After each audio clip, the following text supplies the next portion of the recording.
What is going on, you guys? My name is Rayge, and we are back today with a quick update video in regards to my Green Goblin Classic difficulty 7 run here, but as well utilizing teams and characters that I did not use in my last running of this event. But as well, I want to focus on more of the relevant characters that are in the meta, aside from obviously the divisive decision between new Avengers and the Rebirth team, just because of that sunk cost investment, right? So that's the only thing, guys. I wish I have my new Avengers built up so I can show you higher difficulty play, but I just haven't invested in them, nor do I feel the need, just because my alliance is not actually too heavy into war as well. Having said that, guys, the run is essentially almost done here. I just left for the last node so that way I can, review with you in each of the nodes respectively, but as well the packs and everything that I've activated. So first and foremost, guys, let me just start here with the packs that actually are running, and it's actually every single one of them. In order to hit the 1.1 million points here, you actually do need to have all the packs activated and going through every node for difficulty 7.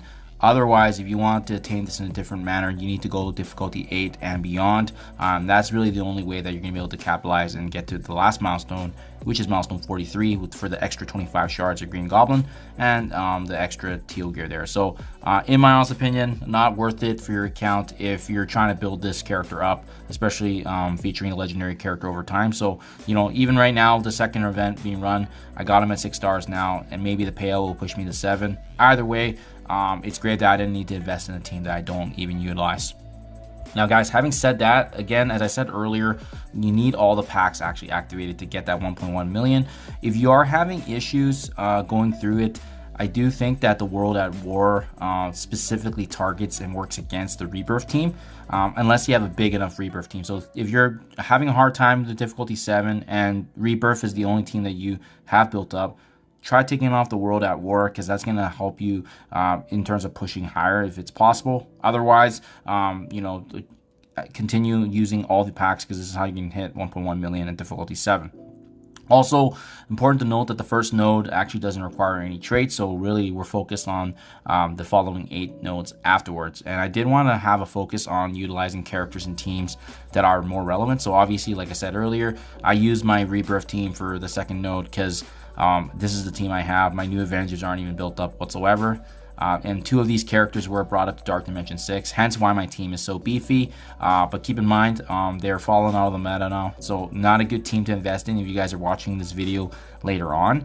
Definitely New Avengers is the go-to team, unless, again, you're trying to do difficulty 8 and above, in which case you'll need both teams going forward. So maybe they release this bottleneck in the future, this restriction, kind of what we've seen with the new Legendary Horseman Scourge events. That could be definitely a possibility, but we'll see in due time.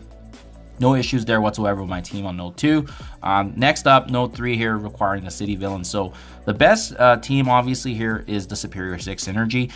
They just get by so easily. Now that Hive Mind characters like Carnage and Venom have been reworked, they can also be utilized, but I have my Green Goblin that was previously in Dark Dimension 6, so he's going to be huge here. And that synergy with Doc Ock, the Superior 6 members, and Vulture and Mysterio are so good on these nodes with their blind, their turn me or rewind. They absolutely walk through these nodes. My team was about 1 million in total power, but honestly, you can probably get the job done at 800k, 8 to 900k, no issues whatsoever, even with all the packs activated.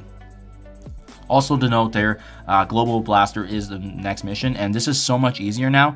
What I should have done with this node is I should have taken off Archangel, so that way it would have been a better showing of how good these characters are, even without Archangel, because he's built up a much higher than the rest of my team. But because now we can utilize members of the Extreme X-Men, being Cyclops, Gambit, and Sunspot, this is super easy now. You can definitely swap out Archangel if you don't have them. But yeah, having the offensive synergy of Sunfire as well as Phantom X being able to tank Global Blasters now is definitely super easy with the Extreme members, especially if you have Gambit built up. His passive ping attacks hurt so much, even with all the packs activated and even in this difficulty. But again, that's because you're going to be needing him at Gear Tier 17 and level 90 for the upgrade of Big Apocalypse himself. Following mission 4 here, we have mission 5 being the tech nodes. Folk Pegasus gets the job done. As you can see, each of them averaging 100k to 200. Kestro is obviously going to be the big standout because of her, again, Big Apocalypse upgrade requirement and being possibly a Dark Dimension 7 lock for the Mythic section. So a very strong addition there. They're also the meta right now for the incursion raids. So build these characters up, guys. They're great outside of raids as well. So they're going to have some really good staying value even in the 2024 year. Next up for Mission 6, we're back to the New Avengers and Rebirth. No issues whatsoever there. Got Mission 7 here. Again, back to City Villains. So again, the synergy with Superior 6, have no issues whatsoever. You're going to be able to float by this. They just absolutely crushed these nodes when they're going through it, and I had no issues whatsoever. Mission 8 is back to Global Blaster, so I did want to opt again to try a leaner and smaller team. So I took out Archangel, and again, Phantom X soaks up damage. This team had no issues whatsoever. You can definitely get by with an 800k team, and again, many of these members being relevant, especially 3 members being needed for Extreme X-Men for the incursion raids. And then lastly, guys, we have the tech nodes here. Again, Pegasus getting it done.